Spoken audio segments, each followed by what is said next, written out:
Hello my friends, today we are walking in the city center and going to talk about the main street in San Francisco, Market Street. Just have a look at it. Let's begin by cursing Jasper Farrell for the traffic. Farrell was the man who in 1847 decided that Market Street would bisect a jagged grab-bag of intersections with diagonal streets on one side, not quite lining up with the right angled grid to the south. And Farrell Street, not coincidentally, is the worst offender. Made the frustrated tears of generations of auto-driving residentials and tourists continue to reign on his memory in the future as they have in the past. Two of his other decisions, however, were pretty spectacular. He created a main thoroughfare that forked a straight line from the water to Twin Peaks, and he had the foresight, when the city was home to fewer than 500 residents, to make his new boulevard a prairie like 120 feet wide. Frustration and beauty of this street is the definition of San Francisco and its main artery. Both have reinvented themselves repeatedly over the generations, usually in concert. Market Street has been the spine of the city, acting as a nerve center during crisis, reflecting the growing pains of the neighborhoods and inevitably becoming the hub of any meaningful celebration. Just have a little bit more. After the destruction of most of Market Street by earthquake and fire in 1906, Lotus Fountain and Market at Geary and Kearny became the city's post-war meeting point. It was never a question that the street would be rebuilt. Some businesses set up tents or makeshift storefronts along Market before the smoke had completely cleared. Let us begin with a few spectacular moments in early Market Street history. Just have a look at this beauty. President Theodore Roosevelt visited in 1903, and the resulting parade and celebration offer a strong case that the Chronicles matter and Ross should have been born 100 years earlier. The police over time alone could have filled their column for weeks. Among other tone-deaf, opulent touches in the working-class town, Roosevelt was presented by the owners of the Chronicle with a 12-inch tall champagne-loving cup made of solid gold.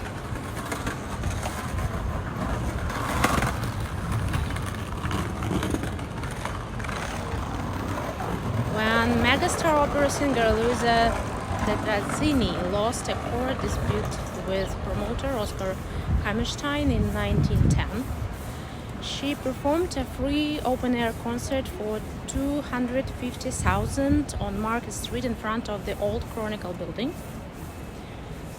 As she said, when they told me I could not sing in America unless it was for Hammerstein, I said I would sing in the streets of San Francisco, for I knew the streets of San Francisco were free. And this is what Tetrazzini said. I like San Francisco better than any other city in the world.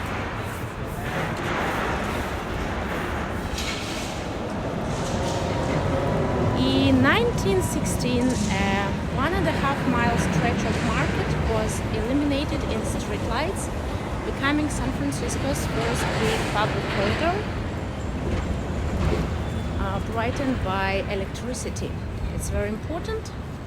The eloquent prose in the chronicle covering the event could not have been more full of wonder if the lamps had arrived by Martin's spaceship.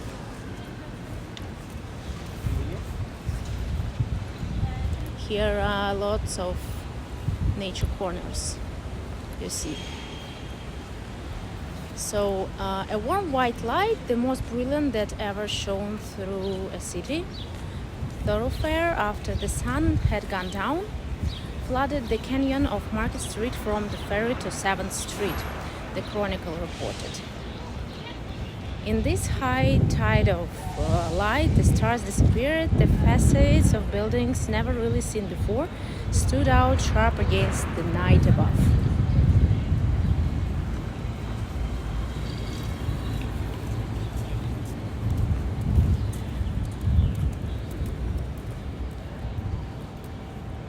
I love so much this nature space in the city, you know.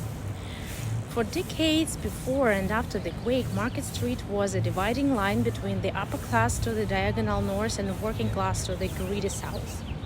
The street itself was a demilitarized zone in the earliest years where both sides often met.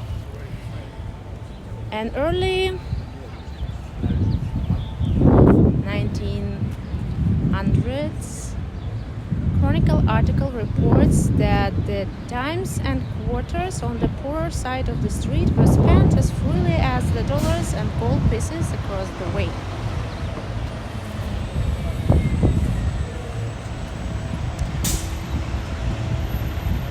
Skyscrapers brought the sweet sounds of construction near Market in the 1920s. Then again in the 1960s and early 1970s to less receptive ears. The rise of the theater district in the first half of the 20th century was another memorable development, anchored to the east by the 2,134-seat State Theatre and the west by the 4,650-seat Fox. Both were demolished in the early 1960s, the beginning of the end of that great entertainment era.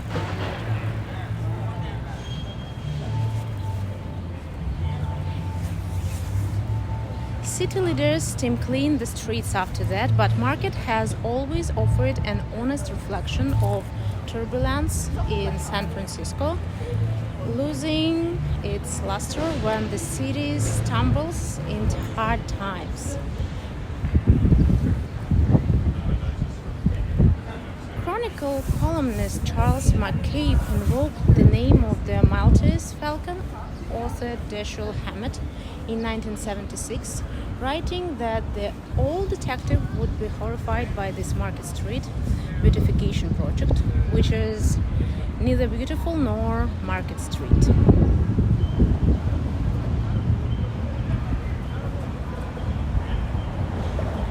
Indeed, that late 1960s, early 1970s beautification project and related BART construction made it look as though a giant plow horse had driven a furrow through the busiest street in the city. When those projects were finished, the new Market looked like an imposter to long-time residents who didn't recognize the corridor where they had paraded with Santa Claus, watched Walt Disney movies and strolled as youngsters without fare.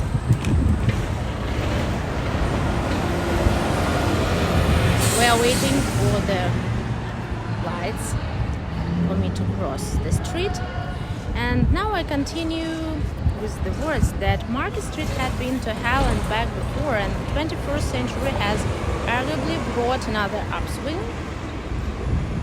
So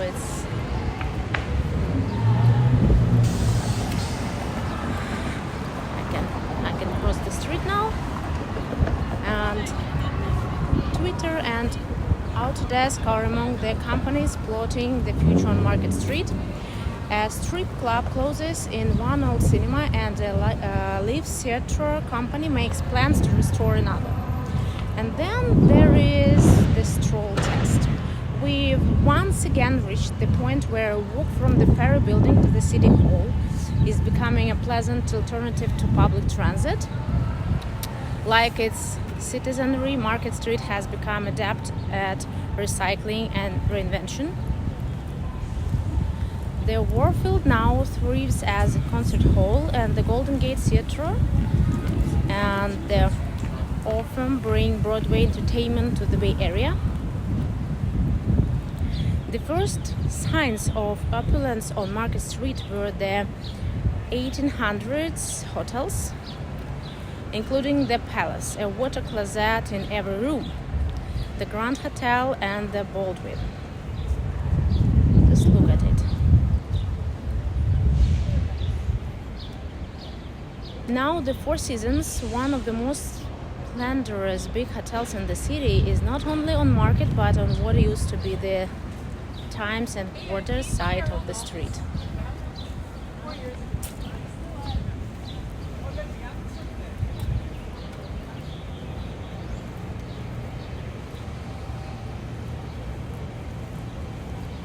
So with new condos opening by the hundreds south of Market, the Warriors joining the Giants on the waterfront, and plans for Bay Blue redevelopment underway, the dividing line of Market Street becomes a little more hazy.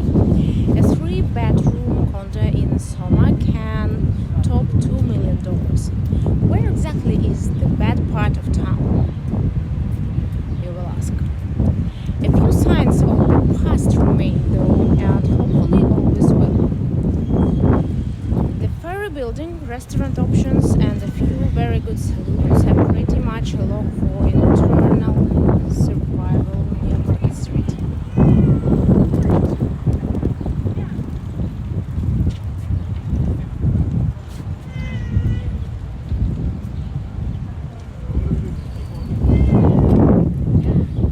Residents make less eye contact now, but they still gather along Market for New Year's Eve, World Series parades, and San Francisco Pride celebrations. There still hasn't been a match for Luisa Tetrazzini's performance, but U2 at Justin Herman Plaza in 1987 arguably came close, at least in terms of crowd size and fervor. As for Jasper Farrell, he died like many did in 1875, suddenly and young.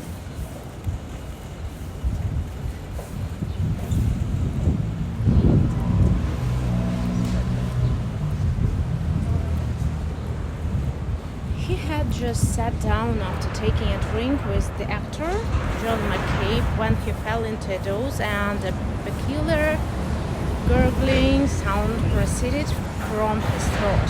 The Chronicle reported of his passing at age of 58. The barkeep and others loosened his collar and necktie, but he died before medical aid could be summoned. From that tavern on Hardy Place at Kearney had a pretty good diagonal view of Market. One final look at the street that defines its city.